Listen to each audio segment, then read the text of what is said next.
Tonight, we're going to talk about climate solutions and ways that you can personally participate in those efforts. So I want to introduce Kathy Clarken and Susan Greenwood, who are co-chairs of our Environmental Issues Committee. Kathy, our presenter, is an educator, environmental scientist, and co-chair of the League of Women Voters of Naperville Environmental Issues Committee, chair of the Naperville Environmental and Sustainability Task Force, otherwise known as NEST, and a passionate citizen who firmly believes there are surprising ways we can help with the climate crisis. Susan is, as I said, the co-chair, and the two of them will be running this meeting. So go ahead, ladies. Thank you. I think I might be having a little technical difficulty with. Yeah, we can see part of your screen, but not all of it. So okay, can you see all of it now? Well, now we see children. Okay. And we see the whole screen. And you can see the whole screen. Awesome. Great. Thank you so much, Susan. It's great to see all of you here tonight. Thank you so much for coming. And I see some familiar faces and new faces, and I really appreciate this opportunity to talk to you tonight. So I grew up in Wheaton in the 60s, 70s, and 80s. Whoops, sorry. Jumping ahead. Okay.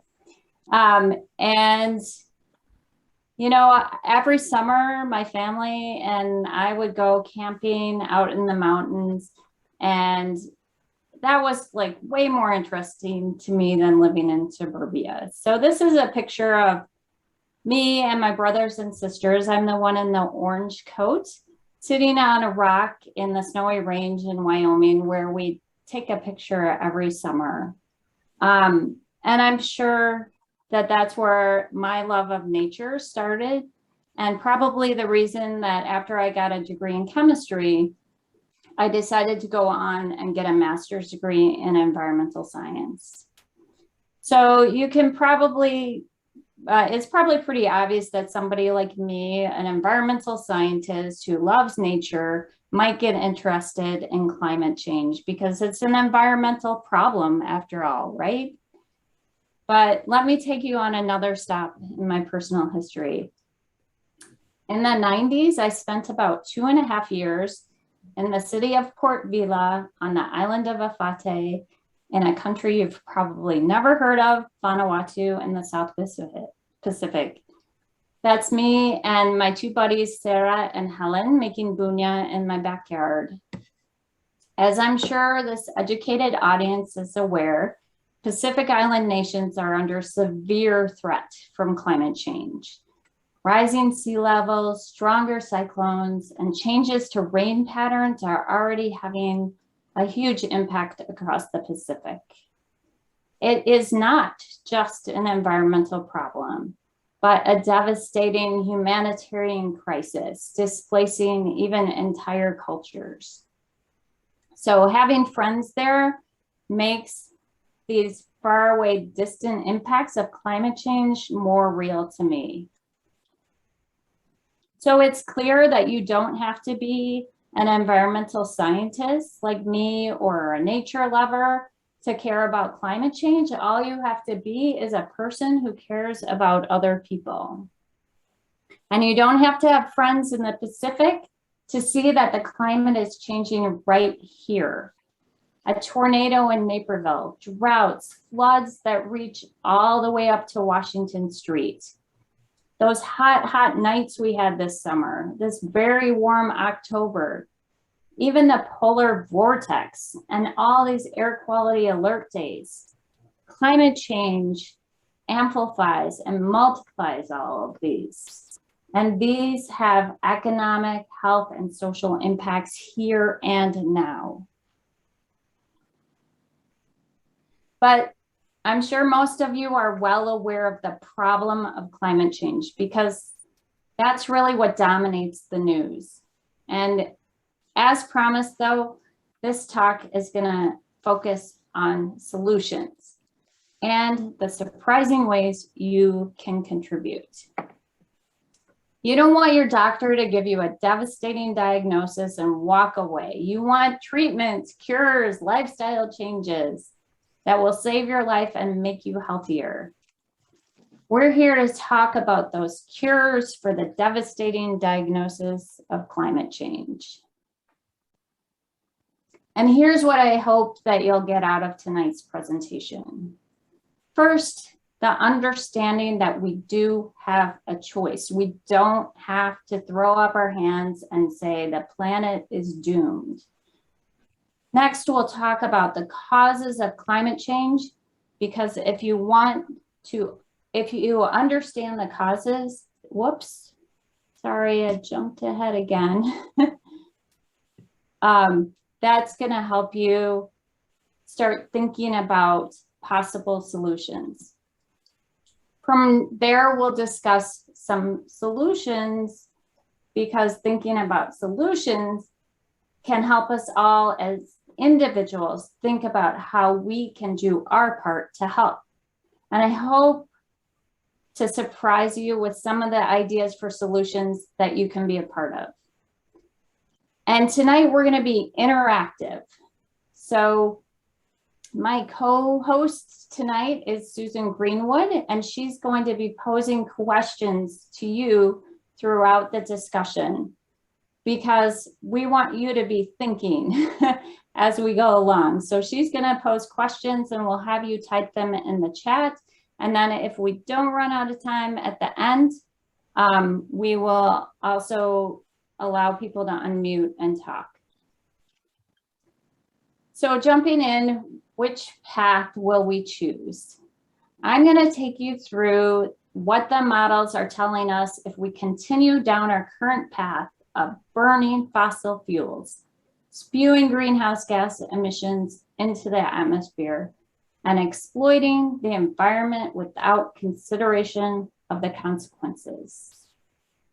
What kind of future will we be building if we choose this path?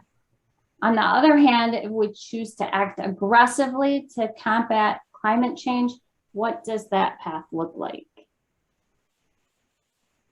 So our first question, Susan? The first question is please, in the chat, please write down one of the main causes of climate change.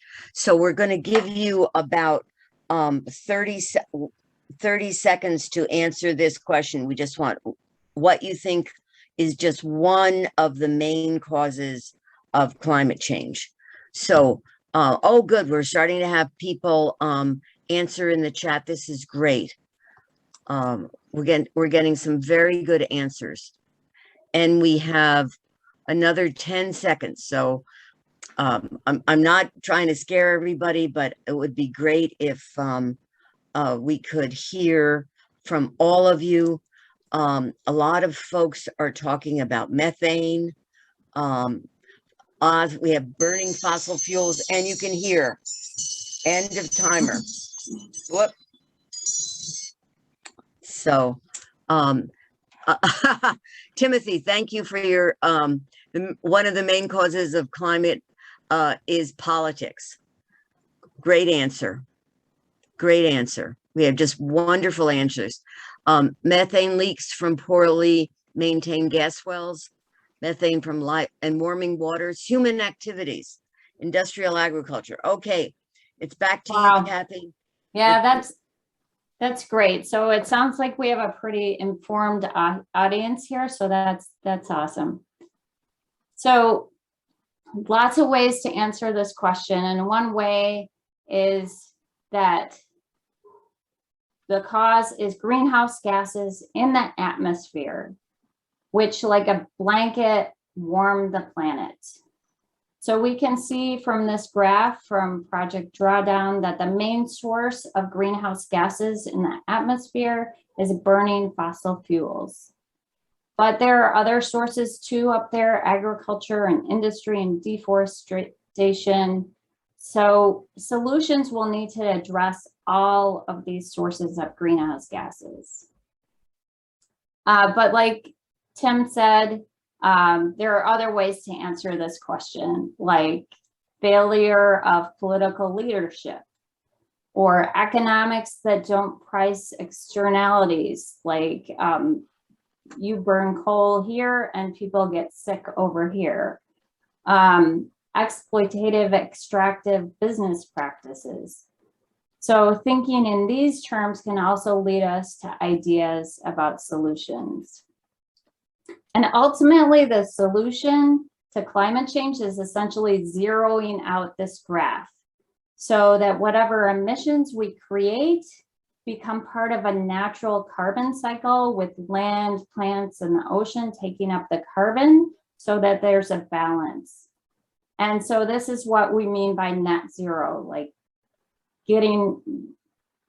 basically eliminating these sources of greenhouse gases. So if we choose not to reduce our greenhouse gas emissions to net zero, we'll end up on this red line. And this is just kind of a conceptual graph. But temperatures will go up and greenhouse gases will continue to go up. And by the end of the century, it's predicted that we'll reach 4 degrees centigrade of increased temperature above baseline, which is a whole 7.2 degrees Fahrenheit of warming. So it makes me wonder, in 2059, when my son is the age that I am now, what will the world look like if we're already seeing impacts of climate change now, when the temperature is even higher? What's that world gonna look like? But I said at the beginning, we have a choice, right? We can choose to act, and we can choose to act now and act quickly to address climate change. So we want to get on this path to drawdown. And drawdown is the point at which the concentration of greenhouse gases in the atmosphere peak and start to come down. The sooner we act, the sooner we're going to get to drawdown.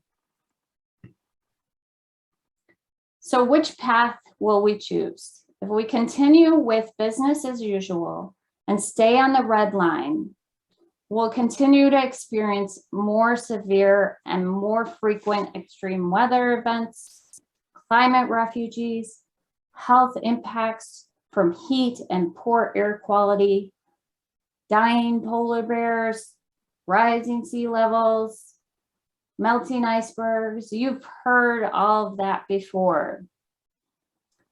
But if we choose the path of action, what if it's a big hoax and we create a better world for nothing? And you can see there some of the things that will happen if we decide to act.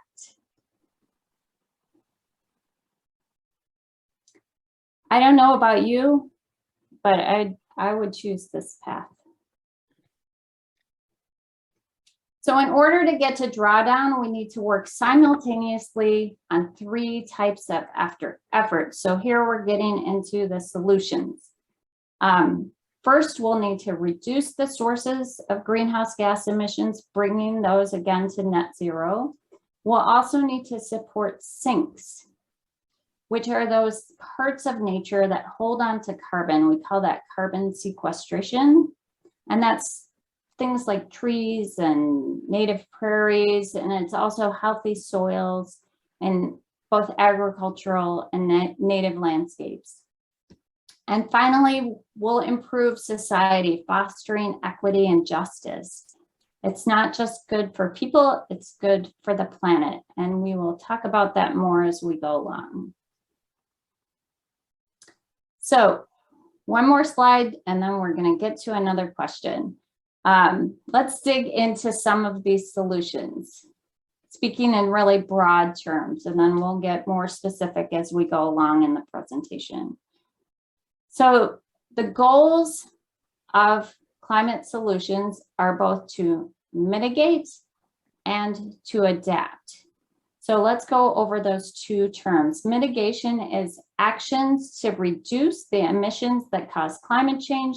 So that's reducing sources of greenhouse gases and creating those carbon sinks. And adaptation is actions to manage the risks of the impacts of climate change. So that's like managing the, floodplains and things like that. So we'll talk a little bit about each of these just real quickly. Let me give you a few examples. So first, an example of mitigation would be to replace our fossil fuel energy with solar and wind. Replace gas and diesel vehicles with electric vehicles, ideally powered by renewable energy. Reduce our consumption because we know that everything that we buy has a carbon footprint. Recycling and composting. And also another mitigation effort would be changing the ways some things are manufactured. And then for adaptation, some examples are managing stormwater runoff, making our infrastructure more resilient to the changing climate, changing things like building code. So again, you can't build in a floodplain. And then certain things kind of fall in both categories, like planting trees and native plants and certain types of regenerative agriculture. They both mitigate climate change and help us to adapt to it. And also water conservation would fall into that category as well. So maybe you think you'd like to be on the path to drawdown, but it will be just too expensive to address climate change. So we have a question for you. Susan? Okay, this is a yes, no answer. So we would like to know if you think that it is more expensive to address climate change, or it's more expensive to maintain the status quo. So this is a yes, no question, a one kind of an easy answer. So what do you think? Here we go. Everyone's already starting to answer this. This is really great. Oh, and it looks like we've got a bunch of people who are very aware of the fact that it will be change is less expensive and more expensive to maintain the climate. So we've got very alert people. Status quo. Yep. All right. Yeah, if you answer that it's more expensive to maintain the status quo and live with a changing climate than to address it, you were right. So you agree with the likes of economists from the European Central Bank and from think tanks and universities and government agencies and assessments done by insurance companies. They all find that there are significant economic risks to inaction.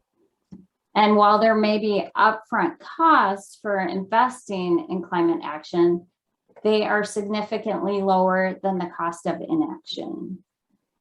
So Swiss Re, which is one of the world's largest insurers, this is just one example of an assessment that was done, found that the world economy will shave off 11 to 14% by 2015. And that won't be spread evenly across the planet. So some areas are going to suffer even more economic loss if aggressive measures to combat climate change are not undertaken. So that 11 to 14% is up to $23 trillion every single year in annual global economic output. On the other hand, if we are able to hold global warming to below 2 degrees centigrade and hopefully even below 1.5 by reducing our greenhouse gas emissions quickly, then the global economy is still predicted to shrink by 5% by 2050. That's significantly less, but some of that may be baked in already because we already have all these greenhouse gas emissions in that atmosphere. But over the long run, Project Drawdown has estimated that really we will end up saving money by addressing climate change.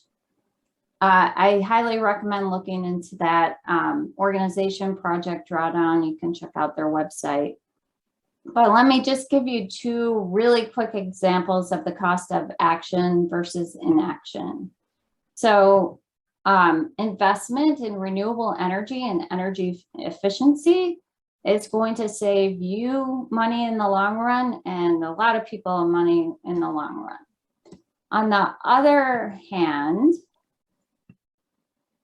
if we don't act, we will continue to see 4.8 million deaths from air pollution per year, according to the World Health Organization. And then there will be costs related to many other health-related health events like heart attacks and asthma attacks from air pollution. So now you have an idea of the potential future if we choose to act on climate change. And you know that action involves mitigation and adaptation, and that it includes reducing sources of greenhouse gas emissions, supporting carbon sinks, and improving society. And it's the most fiscally responsible thing to do. So now we have this question, why is your help needed to fight climate change? I'm going to start with this quote from Katharine Hayhoe, a climate scientist, because I think it sums up perfectly why you should get in the climate fight. And I am going to read it to you. Whoever you are, whatever is already at the top of your priority list, it is being affected by climate change. And that means that you are already the perfect person to care about climate change. You don't have to be someone other than who you are. You don't have to leave the tribe that you're in or change some fundamental aspect of yourself. Acting on climate will help you express what you care about in an even more genuine way. So if you're a parent, you already care about the future you're leaving for your kids. If you're a person of faith, you are motivated by helping others and being a good steward of the earth. If you care about equality, equity, and justice, you care about climate change. And even if you only care about maximizing your financial returns, climate change matters to you. So it's time to activate. I'd like to discuss this a little bit. So we have another question, Susan. Yes, that whole idea of the interconnectedness, you can read that question. What do you care about? And how does what you care about connect to climate change? So we're going to give you a little bit more time on this because this is sort of a think question, two parts. What do you care about? And how does what you care about connect to climate change? I'm going to give you a whole minute. See, that's the thing about only doing 60 minutes is that you got to keep things moving along.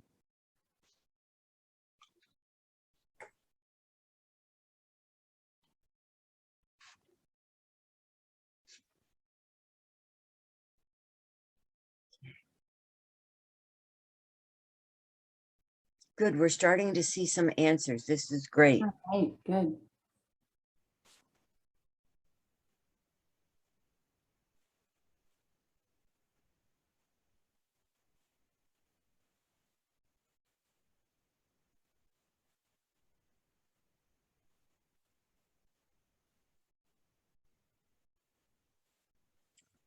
Okay, folks, we've got like 10 more seconds and not only about half of you have answered. So I'd like to see some more.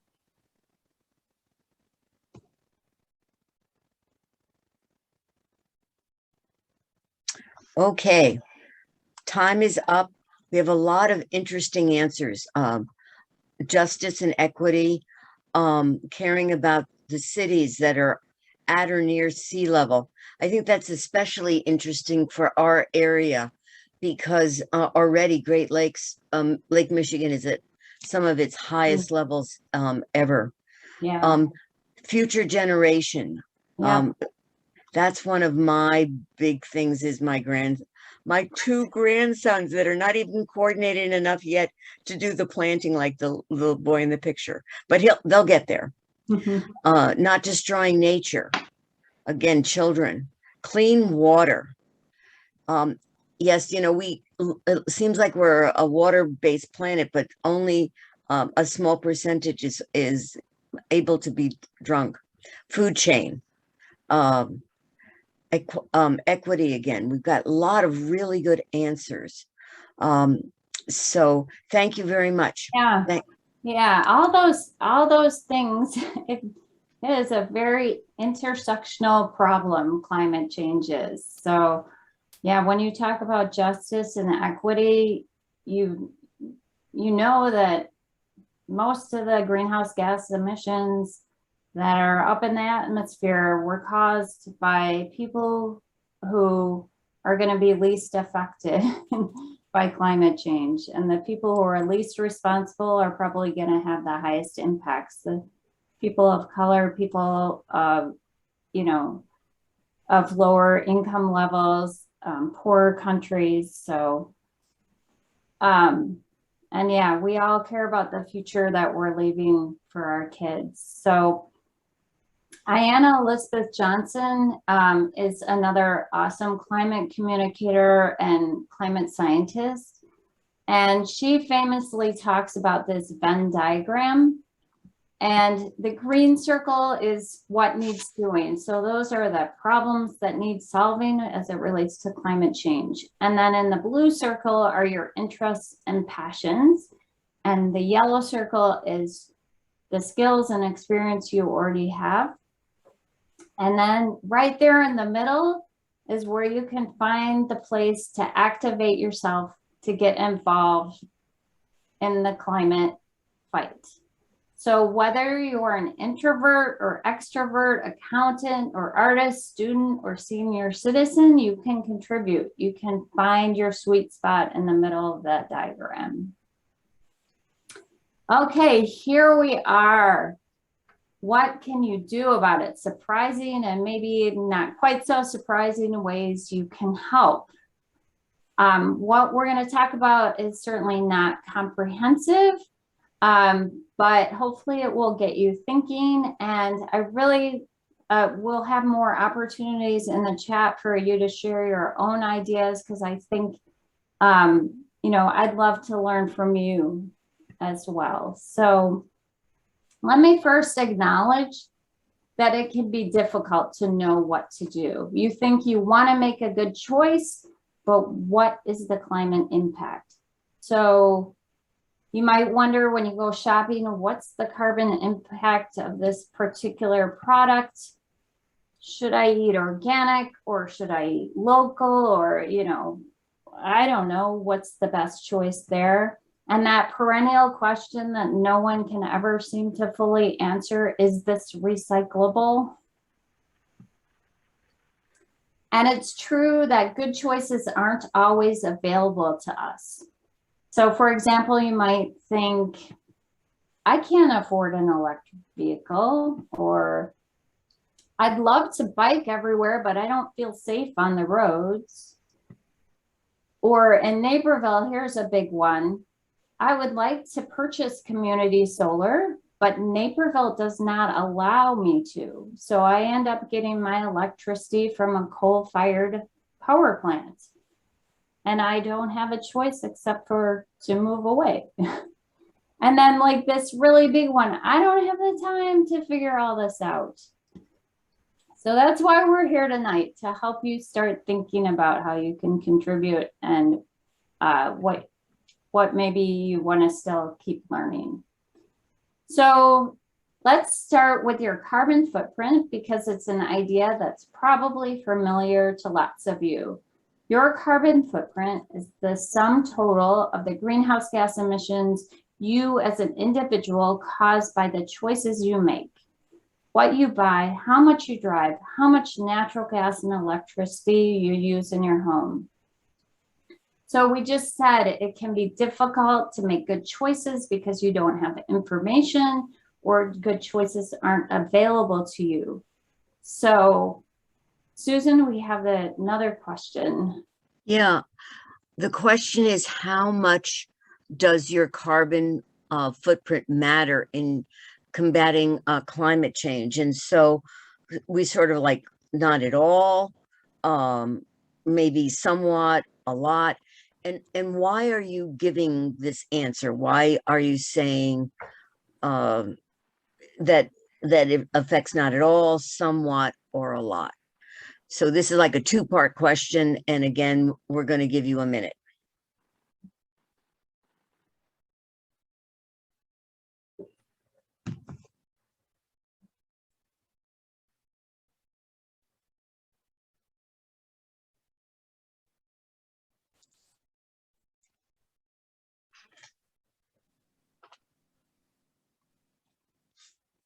I wish I could see the chat so I could see what's coming in. Oh, we're But I just can't. starting to get some answers, Okay.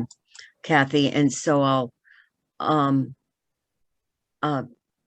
some says, whoops, let me, Anna thinks that it's a lot because I'm an American, but not as much the choice made by people with the top 10% of the money, the power, the corporations. Yes.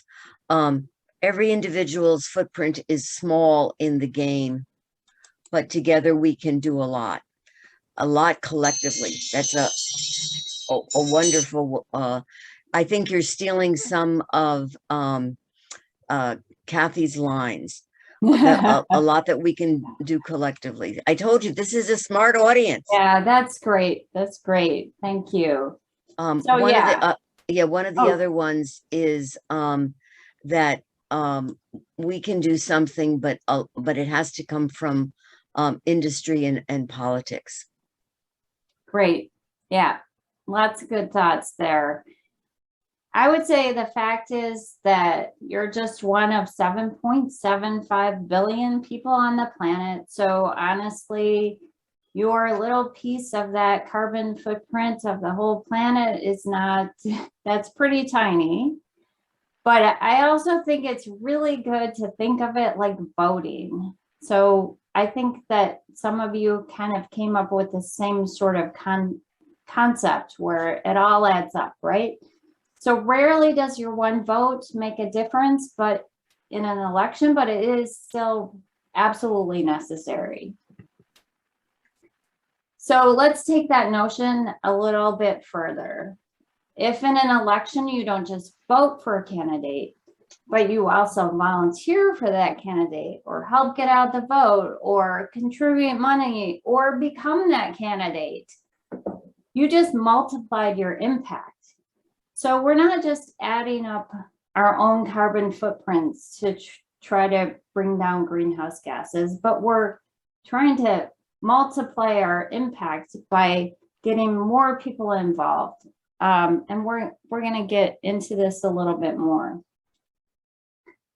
Another example is you decide to adopt the idea of meatless Mondays in your home. So that's going to lower your carbon footprint, and that's great. But what if you take that idea to your school or place of work? You just multiplied your impact. Or even better, you gather some allies at school or work, or you join a civic organization and you can make even bigger impacts to change bigger policies. So the problem of climate change is too big to tackle as individuals, but every individual needs to do their part and we are stronger together. So we'll probably do this one kind of quickly. Susan, another question. Okay. What, if anything, have you done to reduce your carbon footprint? And have you influenced anyone else to do the same thing. So this is a question about the add-on effect. There's two parts to this question. So Kathy is saying I can only give you 45 seconds to do this rather than a full minute.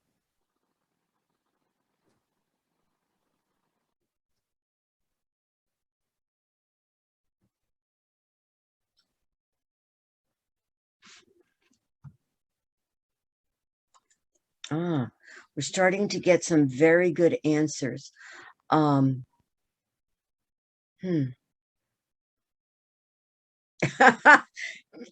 again, he said he married Kathy, and that's his add-on effect.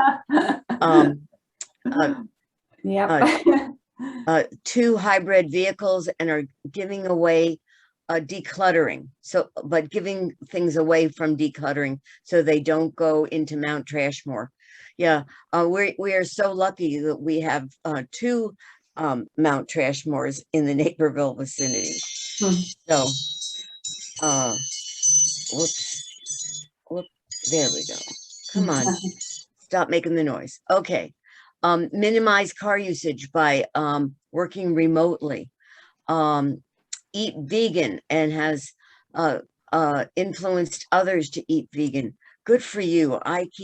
I've done meatless, but I can't do total vegan yet. Good for you. When I use the dryer, instead of thinking in 5, 10, 15-minute increments, think about 4, 7, and 9 minutes. It sounds small, but it adds up. That's an interesting use. So thank you, everybody, for thinking of ways personally that you can do stuff. So we're jumping right into another question. And this one is like, okay, we talked about our personal footprint. Now we're thinking bigger. What are some, think in terms of big solutions. So Susan, we got another question. Yeah. What solutions do you think would be most effective against climate change? And because this is such a aware audience, I'm only going to give you 30 seconds because I'm expecting all of you to go, oh, blah. You really know your stuff. So, and I'm already starting to get answers. Wow. Yeah, a lot of people are elections and legislation, stop burning the Amazon forest, voting. Yeah. Okay, good. Electrify everything. All right. Awesome. So yeah, there's some things in there that we're going to be talking about for sure. So, all right. Building practices. We just got one of those. Okay. Thank you, everybody. Thank you. So I promised you some surprising things. So I didn't hear anybody respond to this one that's coming up. So I have a surprise for you. You may be surprised to learn that helping women and girls also helps the fight against climate change. How much can it help? In 30 years, 85.42 gigatons of carbon dioxide equivalent in the atmosphere could be avoided, according to Project Drawdown. This amounts to 8 or 9% of the entire greenhouse gas emissions burden. And how do we achieve this reduction? By educating girls and women, promoting voluntary family planning, and raising the political power of women. Improving access to education is a win for girls and a win for the planet. Allowing the 130 million girls that are denied the right to attend school to get an education will lead to better health, more financial security, more autonomy. Surprisingly, though, it also leads to lower carbon emissions because the more educated a girl or woman is, the longer she's likely to delay having children, and the fewer children she's likely to have. The United Nations states, quote, access to safe, voluntary family planning is a human right. Family planning is central to gender equality and women's empowerment, and it is a key factor in reducing poverty, end quote. Lack of access to or knowledge about family planning threatens women's ability to build a better future for themselves, their families, and their communities. This aligns with the League of Women Voters policy position, which states that there is, quote, the constitutional right of privacy of the individual to make reproductive choices. Women's leadership is often missing, especially at the highest levels when decisions are made that impact the climate and our ability to adapt. However, in systems that allow women the opportunity, they are leading the way in the climate fight. This is in part because we as women tend to be caregivers. And so we also tend to be more acutely aware of the threat and the risks of climate change. And social science researchers have found that the more political power women have, the less greenhouse gases going up into that atmosphere. To better understand why climate change is a women's issue, let's look at a couple of examples. First, there's a phenomenon called climate violence, which is increases in domestic violence after extreme weather events. This happened after Hurricane Katrina, for example, when physical violence against women increased 98%. Women are also the most impacted by the effects of climate change, and sometimes this happens because of gender norms. Here's an example. After a cyclone in Bangladesh, 90% of the deaths were women and children. And looking more closely at this, researchers found that women caregivers tended to have more difficulty fleeing because of those caregiver responsibilities. And when they did try to flee, they were hindered by their long saris and by the fact that they never learned how to swim because of gender norms. So they were at greater risk for drowning. These kind of extreme weather events will only get worse as the planet warms up. So I can only scratch the surface in this talk about why improving the lives of women and girls is critical to the climate fight. To learn more, I recommend tracking down talks and books and podcasts by Catherine Wilkinson, who's a climate scientist and a climate communicator. And I also love the podcast Mothers of Invention, and they have the best tagline, which is climate change is a man-made problem with a feminist solution. And I just want to quickly note here that I'm speaking about women and girls tonight because this is the League of Women Voters, and I just happen to also be a woman, but we could also easily have similar discussions around racial justice and climate change, Indigenous rights and climate change, poverty and climate change. This is truly intersectional. So finally, how can you help? One way is to put your money to work, expanding opportunities for women and girls. Here are a couple organizations that are doing good work that I've learned about. The Women Environment and Development Organization, among many other things, is raising the voices of women at the highest levels in negotiations around climate change. So they were big leaders at the Paris Accord and are involved in those international, multinational negotiations. So they're a great organization. The Women's Earth Alliance is doing work all over the globe. Examples of projects are helping women farmers in Asia, replacing cook stoves in Africa, and helping Indigenous women in North and South America. Another organization is Indigenous Climate Action, which was started in Alberta, Canada by some First Nation women, and again, raising the voice of Indigenous people and women in the climate fights. Global Witness is another organization to check out. They're doing lots of good work, protecting people who are on the front lines of the climate fight and raising their voices and holding corporations accountable. And of course, there are so many organizations in the US that are supporting and uplifting women that you can look into.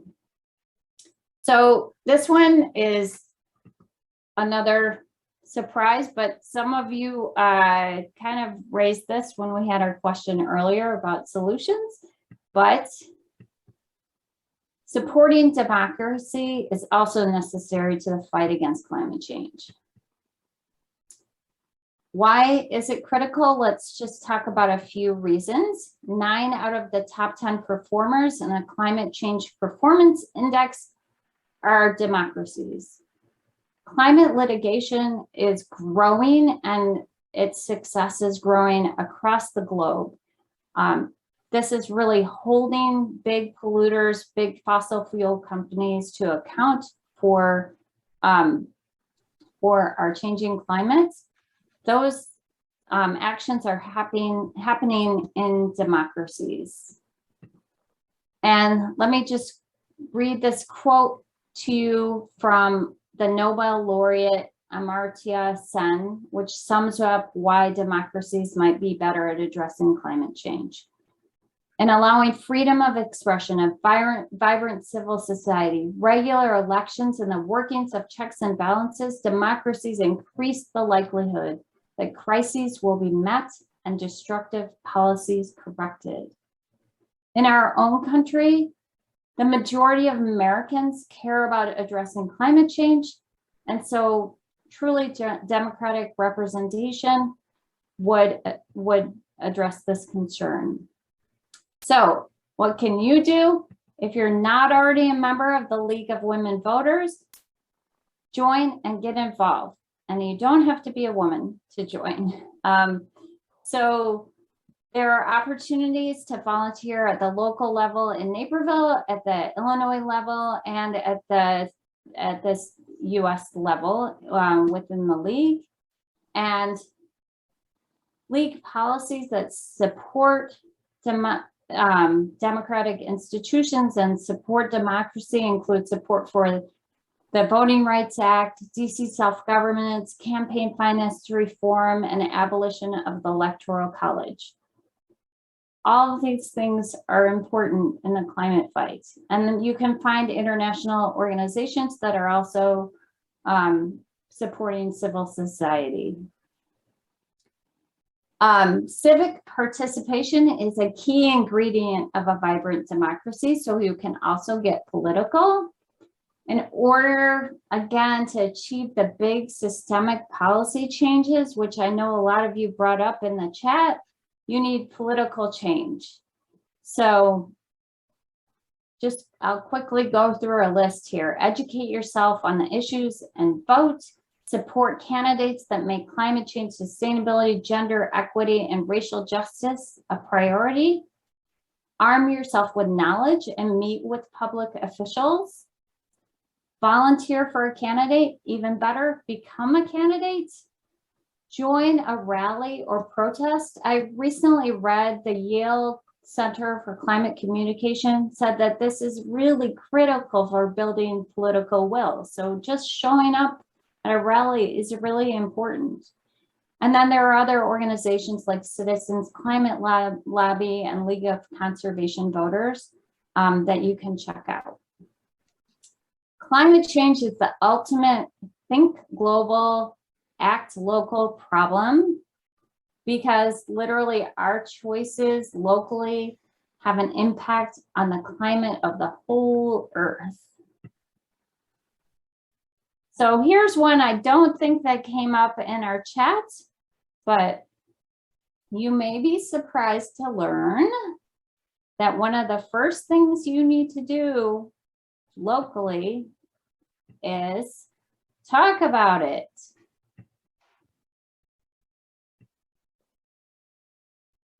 So we all know that climate change is polarized just like every other topic in our country right now.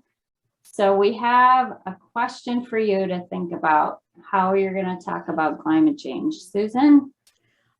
And this is interesting. I'm going to ask you a question about how you would start a conversation about climate change without starting an argument. So this question is a 60-second question because it's a little bit of thought, but I'm having some technical difficulties. So Susan Craighead is also going to help us and read some of the answers as people start answering this question, because I can't access I can talk, but I can't access the chat. All right, we'll just shout Susan and we'll get one of you.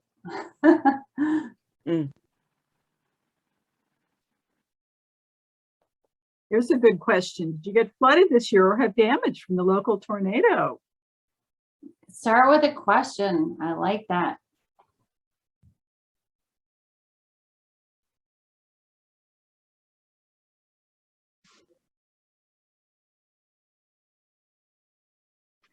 I think you can see how difficult it is to start those conversations. We're not getting a lot of. You know what? That's okay, because I have a resource for you. Good, because with local relevant effects. Yeah. Think of common interests. Awesome. Awesome. Questions, common interests, common shared values. Those are all great. 5 more seconds. All right. Well, I think Time's up. All How right. did your garden do this day? I like this year. I like that one. Yeah. Gardening would be a shared interest. That's great. So if you want to, that maybe was challenging. I think it's challenging for everyone on every topic, right? In this polarized climate that we live in. But this is a TED Talk that I recommend by Katharine Hayhoe. She's the person that I quoted earlier. And she talks about talking about it. So check that out if you want more information. All right, now we're going to get down to a couple like specific things that you could volunteer for. And then we're going to have one final question. So at the beginning, Susan mentioned that I'm chair of the Naperville Environment and Sustainability Task Force. So I, of course, have to say a little bit about that. So if you want to see Naperville transitioning from coal-powered electricity to renewables, if you want to see solar schools or bike lanes added here in Naperville, if you want to see more trees planted, then please join us to make those things happen or to work to make those things happen. NEST is an official city task force for the city of Naperville, and our mission is to assist, inform, and advise the city on sustainability and greenhouse gas emission reduction. And we're actively recruiting new members to our committees. You can see the committees listed here on this slide, and we would love for you to join us. You can check out our website. I put that up there, sustainnaperville.org, or email us at info@sustainnaperville.org. But the point of this talk is not that to recruit everyone to NEST, although we'd love for you to join us. The point is that you find where you can contribute the best. So here's just a couple other ideas for you locally. There are certainly many others, but CLEAN is the Clean Energy Alliance of Naperville. So those are activists that are trying to push the city to adopt more renewables and transition us away from coal electricity. You can volunteer with the Naperville Park District. They have Adopt a Park, Adopt a Trail, and Adopt a Field programs. You can help manage natural areas with the DuPage and Will County Forest Preserves. That's kind of a fun thing to do, like on a Saturday morning, go collect native seeds or cut out invasives or that kind of thing. So that's just like a few little opportunities that you could take advantage of locally to get involved. But I'm sure you have some other ideas. So Susan has our last question, and I would love to hear from all of you. Okay, so we are asking you, what other ideas do you have about getting involved in the climate change flight? What are you doing? So I'm going to give this a full minute, and as answers come up, Susan, the other Susan, if you would read them, please.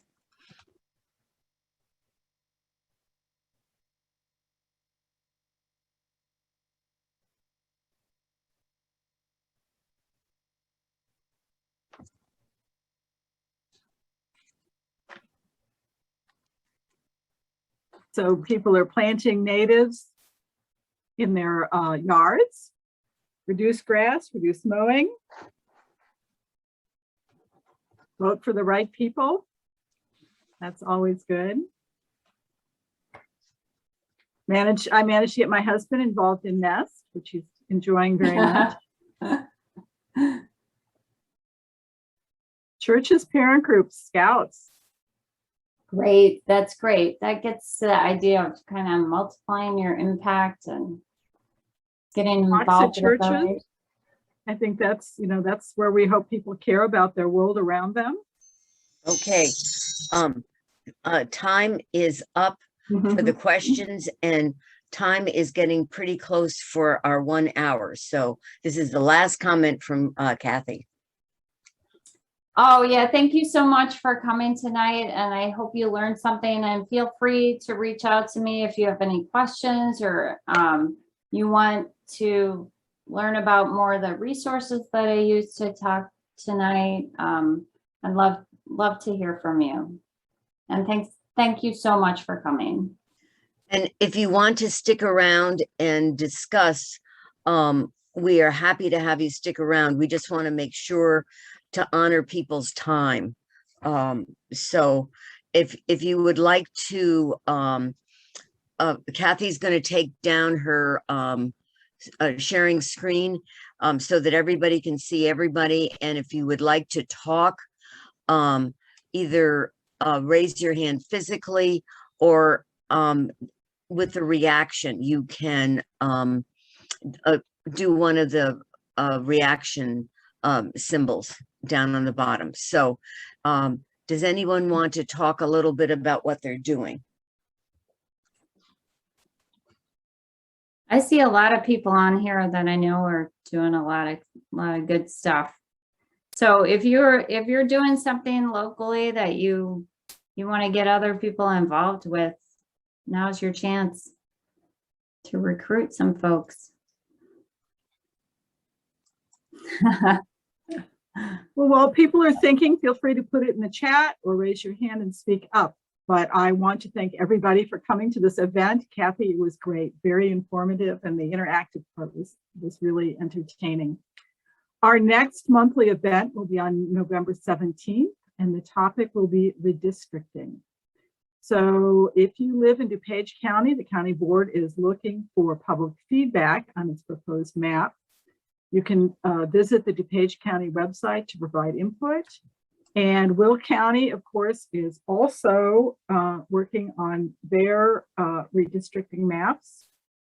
And so I'm going to put those websites in the chat, but really, if you just Google DuPage County and redistricting or Will County and redistricting, and now is the time to speak up and let your voice heard, because it will affect our vote in the future. Watch the voter or Facebook for the link to the next meeting.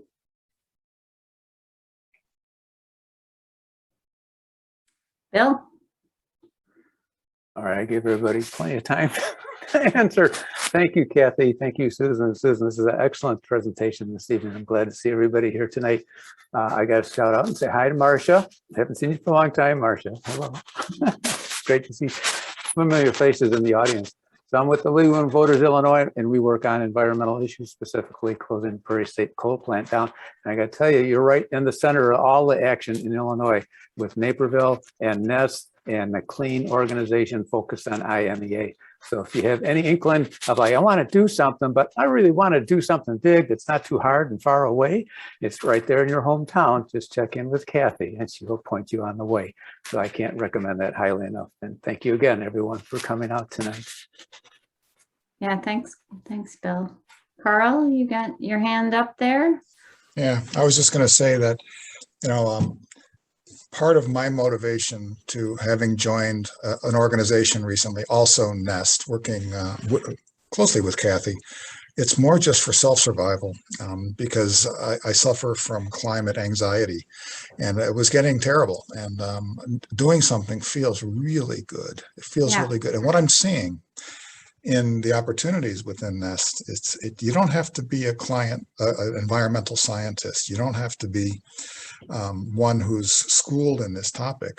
There are needs within the organization, just supportive, that probably many people have from their daily lives, their jobs, etc. And so feel like you can reach out, and hopefully a place can be found, not necessarily with a Nest, it can be in other organizations as well, that you can contribute. And I'm experiencing that right now, that it can be very powerful, and it's also self-healing, self-serving almost, feels selfish to be able to deal with, at least for me, that anxiety. Okay, so.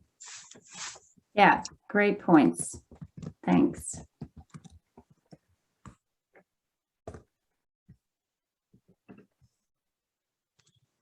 Anybody else? All right. Oh, Chris. Hi, Chris. Carl, I wanted to thank you for that input because at one of the Nest meetings in front of the city council recently, I was so struck by some of the high school age speakers who basically said they're inheriting, like all of us of our generation have had a chance to grow up and experience the world, but their outlook for their own experience of growing up is so different, and it's so fraught with real serious climate anxiety. And so I think that's something we really need to start talking about more, because it goes right hand in hand with all the COVID related anxiety, but it's bigger because it's longer, and I think there's a lot of good role models out here. So thank you, Carol, for bringing that up, because I think that's really significant. Thanks, Chris. Erin? I always have, I'm a book person, so I always have to show a little book here. I don't know if you've seen this yet. Regeneration, Ending the Climate Crisis in One Generation. I love it. Oh, Paul Hawkins. So he was the editor of Project Drawdown. Yeah, this is his book that just came out last month, and it addresses all the points, Kathy, you were talking about. Everything from sustainability to social justice, it's all in there. So I just wanted to mention that it's a very hopeful book. Jane Goodall also is coming out with a new book this next month, I believe, called Hope. Mm-hmm. So, it's not all doom and gloom. So there are some very, very powerful people making very positive impacts. Kathy, what is your contact information again? I'm sorry, it went past the screen and I didn't have a pen. That's okay. I put it back in the chat just a minute ago. So info@sustainnaperville.org. Okay, thank you. Yeah, and our website is sustainnaperville.org. Thank you. So yeah, please get in touch with us. That would be great. Anybody else? Carl. Yeah, just one more comment. Part of my personal therapy that I do regarding my climate anxieties, I do reading, I do research, I dig in, I see what solutions there are. To tag on to the last comment about hopefulness, there are some amazing technologies that are never talked about, but that are at the forefront. Some of the most amazing is the reduced cost of renewable energies, but there are many more things like in storage, things that are necessary to really conquer this. And it's very hopeful if it's invested in, embraced, and aggressively implemented. So that's part of what I see and my hopefulness in all this. And I just share that with everybody because I firmly believe we can conquer this. Yeah, that's great. Getting informed is important too, because talking about it is important, because talking about climate change is going to help build political will. So there's a lot of great podcasts. I'm a big podcast listener. How to Save a Planet, Drilled,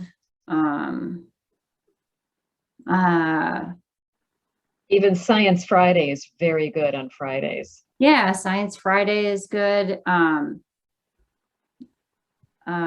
there's one I can't think of that's really good, but yeah, if you want to know, send me an email and I'll send it to you. All right.